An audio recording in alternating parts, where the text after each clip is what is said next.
class. You're welcome to another class for commerce.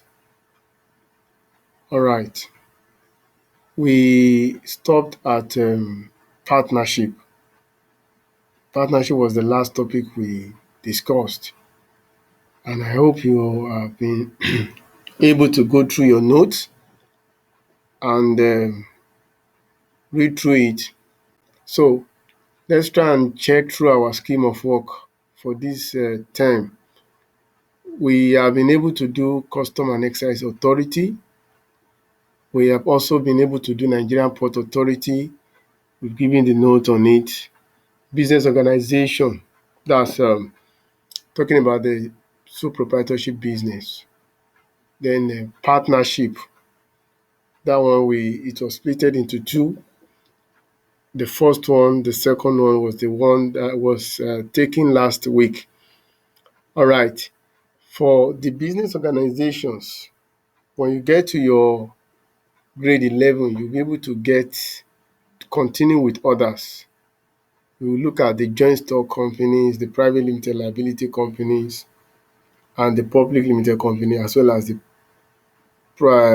public enterprises or public corporation. So you get to, you learn others. Meanwhile, the other aspect of the scheme of work that we have for this term, we have money. That's the next one now. Money, bank, that is CBN, commercial bank, types of account. Then the next one is savings and specialized banks, checks. Then you have your revision and exam. Now, what I want you to do is this. Make sure you check resources after this class for the note on money and possibly for the note on banks and maybe the note on money, banks, and the savings and specialized banks. They are still under banks. So I would like you to, get download the notes on them. I will send everything to Prodigy for you so that you can download it from the resource as well as checks so that you can have them with you. You copy everything. Then subsequently, we are going to explain just as we used to do. So this is just the scheme of work for the term. I hope you have written your notes, those especially those ones that we have discussed before. Remember, we have discussed the Custom and Excise Authority. We have discussed about Nigerian Port Authority, Nigeria Airport Authority, NPA and NAA, and business organizations, partnership. And today we are looking at money. Money is our topic. So let's go to our slide. Money. So if I ask you, for example, now, what is money? I know you say, if money is not what we used to spend now. Money is something that we used to spend. We used to buy what we like. Money is what we used to buy something we like. Money is something we used to, you know, to buy food, to buy clothes, to buy those things. Yes, you are correct. You are correct. That is money. You understand? But, when you want to define money at this level, now you are in grade 10. You are no longer in grade 7, 8, and 9. Your own definition must be able to, give be more standard than the ones JSS 1 student or grade 10, grade 7 student will give. So that is how, a kind of changes that need to take place. The concept of things you have known before, if you come across them again, there should be a kind of improvement in your definition and the way you present the thing. All right. So saying money is something we use to buy things, to buy goods, to buy clothes, to buy everything that we like, to enjoy services, to go to shop right, you know, to enjoy ourselves. Oh, it's money, yes. But let's see a more standard way to define money. All right. We have the meaning of money. Just let's read together.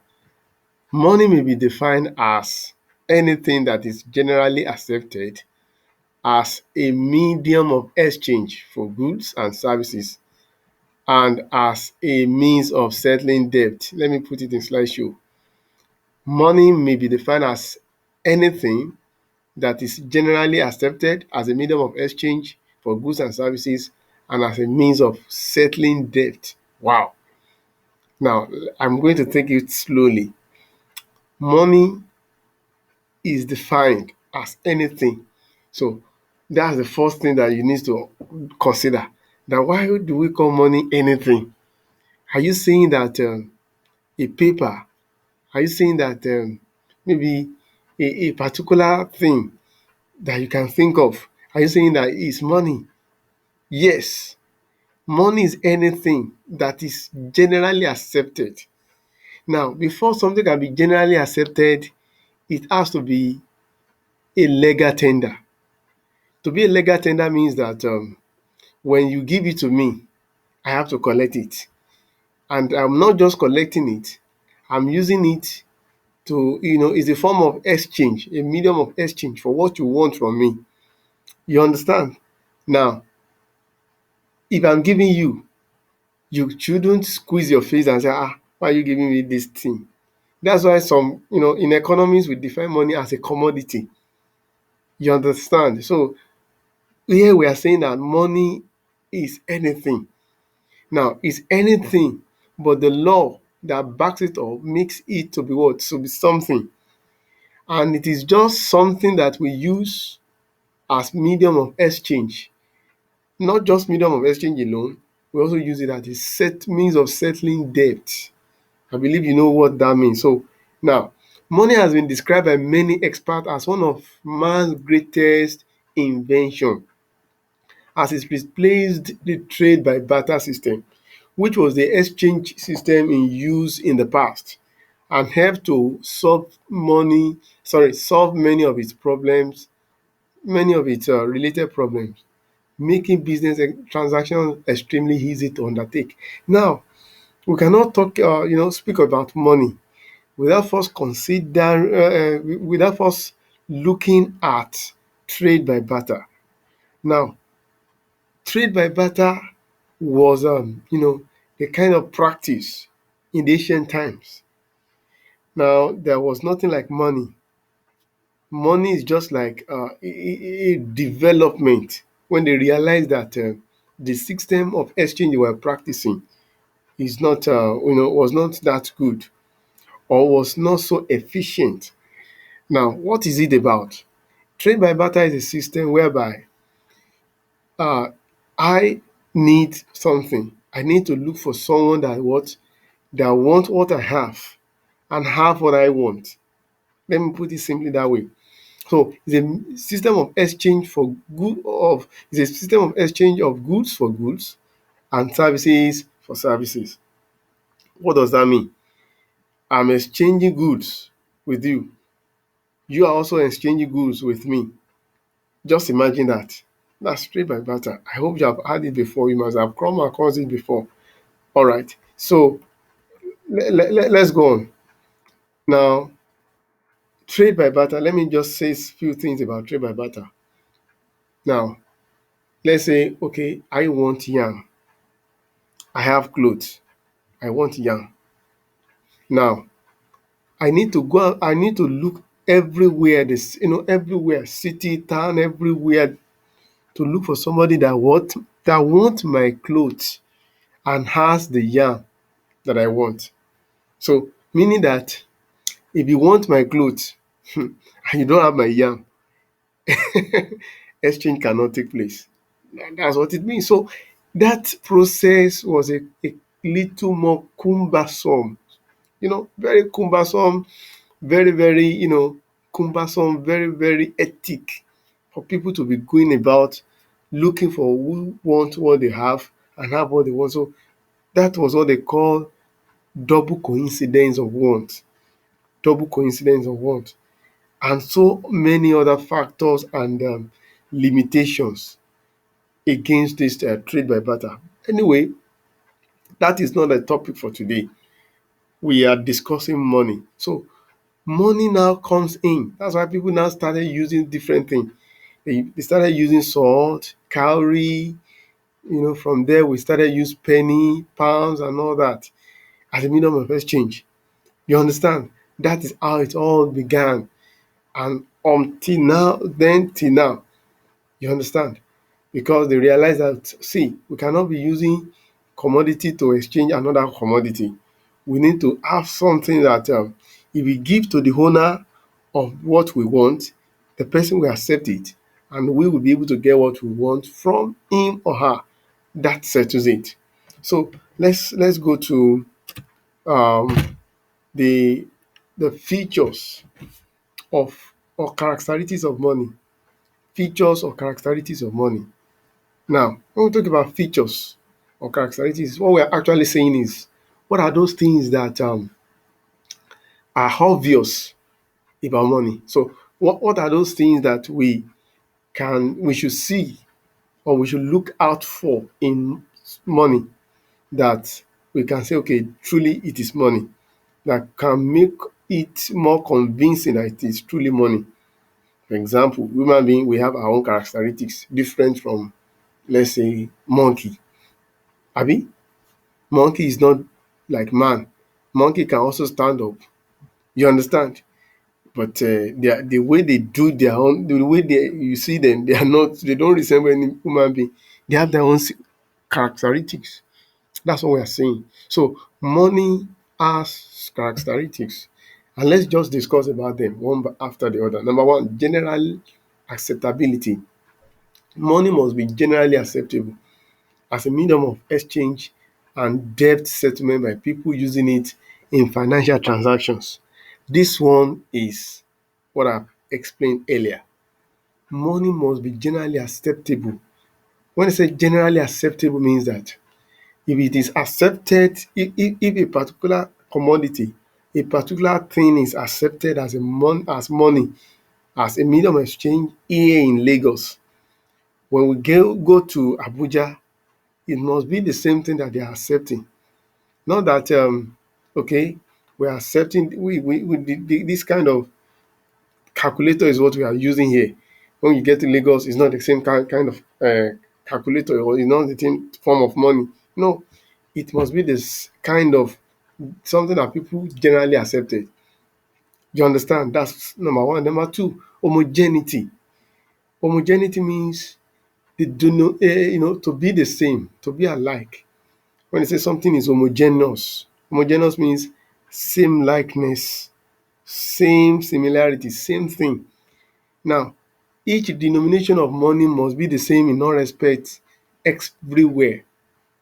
The 1,000 naira we have here in Lagos must be the same 1,000 naira somebody living in Kaduna or Zamfara must be holding. The size must not be different. The texture must not be different. The color must not be different. That is why we call it homogeneity. So everything called money, whatever is called money, must be homogeneous, must be the same, must not. There's nothing like changes. Otherwise, when we have variety of money, in terms of the 1,000 naira we are spending here in Lagos, is not the kind of 1,000 naira they are spending in Oyo State. There's problem. So it's no longer money. All right. Number three is divisibility. Money must be divisible. Divisible means that it must be capable of being divided into several denominations. For example, 1,000 naira now. If I need to divide 1,000 naira into I can divide it into several denominations. All right. I can say, okay, 1,000 naira note. I need two 500 naira notes. It's possible. I can say, okay, my 1,000 naira note, I want it to be 200 naira note. Help me to change it to 200 naira note. And that will be how many? 5, abi? Okay, I can say, okay, I need 100 naira note. How many how many 100 naira notes do I need in 1,000? How many? 10, abi? Good. And so on and so forth. So money should be capable of being divided into several denominations that are necessary or useful. Portability. Money should something what we call money must be portable, something we can carry about. Something that when you are carrying it, You will not be feeling that I'm carrying money. No, money is with me. Oh. You understand? So easy with you. That's why when you look at it, the paper, the material they use to do it is very light. Something that when it is in your pocket, nothing will it will not shout. It will just you won't feel it that something heavy is in your pocket or in your bag. Five, relative scarcity. Money should be relatively scarce as too much of it in circulation weakens its value. Now, money should not be something that we will be seen everywhere. That is the reason people have to work. You work, we get the money. Now, if money is little thing, if money we start seeing money everywhere is too much in circulation, it will have no value. It means that people will not work, or even if they work, they will not work up to their optimum. It means that people will be using just much money to to buy few things, and so on and so forth. So money is relatively scarce. You understand? To prevent or to protect its value, durability. Money must be durable. That is, it must not be something that can easily be destroyed or damaged. You know, in this part of Nigeria, or let's say Nigerians generally, one of those things that you could notice is that people still tattered money, tattered notes. They will still find a way to use, you know, sellotape. Some will even use gum or glue to put everything together. You understand? So that they can spend it. If it is not something durable, it will not be like that. Money should be durable. Money should be durable. It should be something that is not easily destroyed or damaged. So seven, counterfeitability. Oh, sorry, my teeth want to remove. So non-counterfeitability. You know what we mean by counterfeitability? There should be no counterfeit of it. There should not money should not be something that we can easily forge. But Nigerians, God will forgive many of those that do it. Money should not be something that they can forge. That is why the whole role of function of money, printing of money or minting of currency is with the CBN, Central Bank of Nigeria. No other bank has the power. No other institution has the right to issue legal tender or to say, okay, we are the one that want to print the money, because in the process of doing it, there will be so many counterfeit. Okay, let's go on. We have a recognizability. Money must be something that you can easily recognize. Money should not be something that you say, is this Nigerian currency, or is this Nigerian money? See how it looks. The one I saw yesterday is not like this. So that one is long, this one is short, that one is blue, this one is no, no, no, no. That is no longer money. Recognizability, it should be something that you can recognize as far as possible, or as easy as you can. All right. So briefly discuss the history of money. Then what is representative money? You're expected to do this assignment and forward into the inbox. Briefly discuss the issue of money. What is representative money? So you see the note in your resource. Let's go on. We have types of money. There are four major types of money. We have first one, commodity money. When we talk about commodity money, we are talking about you know the money that has both value in exchange and value as a commodity. Now, something that when you hold it, it has its own value. And when you use it as a medium of exchange, it also has value. Let me give you an example. Let's say gold. Gold itself, when you have it, it's worth it. It's something that is valuable. Something that is a commodity on its own. Silver, copper, the copper, and let's say diamond. Now, all of them, they are precious things. They are commodity on their own, and you can still use them as a medium of exchange. I believe you understand what I'm saying. So they are commodity on their own, and using them, to as a medium of exchange also add to them, or does not even reduce from them. Gold is still gold, whether you use it as a medium of exchange or you don't. So this means it has intrinsic value. Intrinsic value means it has a value that is hidden. It's not just something that they give you. You see, if somebody should give me gold now, wow, I will just be dancing and say, "Oh, God bless you, God bless you, God bless you," because I know the worth of the gold. Do you understand? All right. The second one is fiat money or legal tender. Now, legal tender is a type of money which gets its legality or acceptability through the backing of the law. Okay, what we call legal tender is that this thing we are using it for as money, and it is being backed up by law. You know what I mean by backed up by law? The law of Nigeria, the law of a country says, okay, this particular thing, maybe the particular paper is something we want to be using. So everybody must accept it. Everybody must use it as a means of exchange. You understand what I'm saying? So it's not that I give it to you. And I say, we don't spend such kind of thing in this place. No, it should be something that we spend and use as, because it is being backed up by the law. The government has put a kind of regulation in place. Such money does not have intrinsic value. That is, it has no value in itself. Yes, it has no value in itself. So no value as a commodity. It does not value, okay, because government has to enforce its use. So where is the value? I believe that one is clear. Now we have fiduciary money or issue. Fiduciary money or issue now. Fiduciary money or issue means that money in the form of a bank promise or assurance to customer to pay in different types of money, so that the customer can sell the promise or transfer it to somebody else. Fiduciary money is generally paid in gold, silver or paper money. Now, fiduciary money is this. Let me explain it. Now, when you hold a bank or an institution that can help turn your promises, or that can make okay, let me put it this way, that can help you explain things to your customer.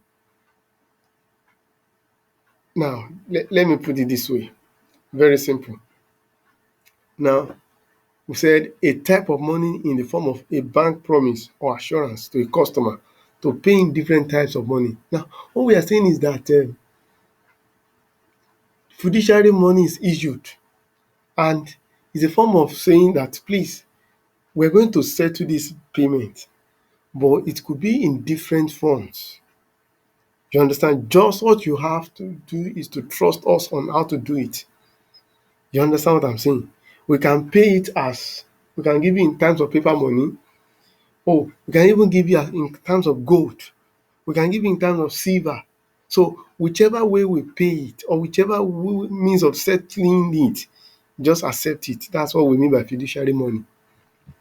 You understand? So maybe I'm to pay you a certain amount now, for example. So I want to use the fiduciary money or issue. What I'm just going to tell you is that, please trust me. I will give you your money, but it will not be cash or paper money. It may be in terms of gold, it may be in terms of silver. It can be that maybe I want to give you something tangible that even worth or more than what, or even is more than the worth of what you owed. That is what we mean. Then 4, commercial bank money and demand deposit. All the money that we save in bank, they are called commercial bank money. You have an account, for example, maybe your parents open account for you. The money they put there for you, the one your parent has, the one I have, the one somebody else have, you know, these are called, in the bank account, they are called commercial bank money or demand deposit. Demand deposit. So it depends. Some can be you have to use your ATM to withdraw it. Some can be that you have to line up in the counter to collect it. Some can be that you write checks. So that is not what we are concerned about now. But what we are saying is that commercial money or commercial bank money or it's also the same thing as demand deposit, and it's the kind of money that we have in our what we have with our banks. Okay, let me see how many slides remain. Wow, we're almost uh, uh, going to we're almost reaching the end of the note. So let's quickly rush through the functions of money. The functions of money. There are more than these, but let's take these four. Now, the first one is that medium of exchange. Yes, money is used as a means of exchange for goods and services. That is it. Money is used as a means of exchange. That's what we use now. Money. We use money as a means of exchange. Yes. No more trade by barter. No more you have to look for somebody that has what you want and want what you have. No, that one has gone. Unit of account or measure of value. Now, when we say something is a unit of account, all our accounts has to be prepared in terms of money. Yes or no? Of course, yes. There's nothing, we don't even talk about account without money. What do you want to account for? What do you want to, what do you want to explain? So when we talk about accounting, we talk about money. You understand? It's not literature that you start reading stories. When we start, or music that you start saying, okay, this is how we arrange songs. You understand? So money makes it possible to measure what? Our account. To say, okay, we are keeping record of something. The measure of value means that it is through money or with money that you really understand the worth of something. When we say the worth of something, you cannot tell me the worth of your school bag, for example, until I know the money value of it. You understand? So when I know the money value of it, that is a very expensive bag. That handbag, very expensive. You cannot even see it in Nigeria. It's been, you can only see it in abroad. Now, what you are saying is that what that you are like accruing, giving the thing a kind of value because you can, just the goods, you see the value. Let me just put it that way. So this means money serves as a means of measuring the worth of goods and service. Yes, money is what you use to measure the worth. The worth, the meaning of what? The value of something. Then the next one, standard of deferred payment. During trade by barter, there's nothing like, please sell these goods for me. I will pay you next month. Nothing like that. Because there's no basis to measure that. There's no debt agreement. Everything is just, you understand what I'm saying? So, but with money, if you're owing me, for example, let's say you owe me, how much can you owe me? Let's say you owe me 500 naira. Now, how do I really measure that you are owing me? It's in terms of money. It is the money that say, okay, all right, I truly owe you. So if there's no mention of money and I say, you owe me, you like owe me. How do I owe you? What do I owe? You understand what I'm saying? Because I say you hold me, you are owing me something, meaning that you ask, how much am I owing you? So money serve as the basis to do what? To ask the question. And the reason why you have to settle it, the debt, or somebody else has to pay for the debt that has been incurred. Then store of value. Money helps to store value or wealth. When you have the money, you can use it to buy so many things and keep them. Yes, money has made so many things happen, so many things still happening. You get what I'm saying? So money is serve as a store of value. We can use it, to buy things and keep it in our stores. Similarly, we can also keep it in bank.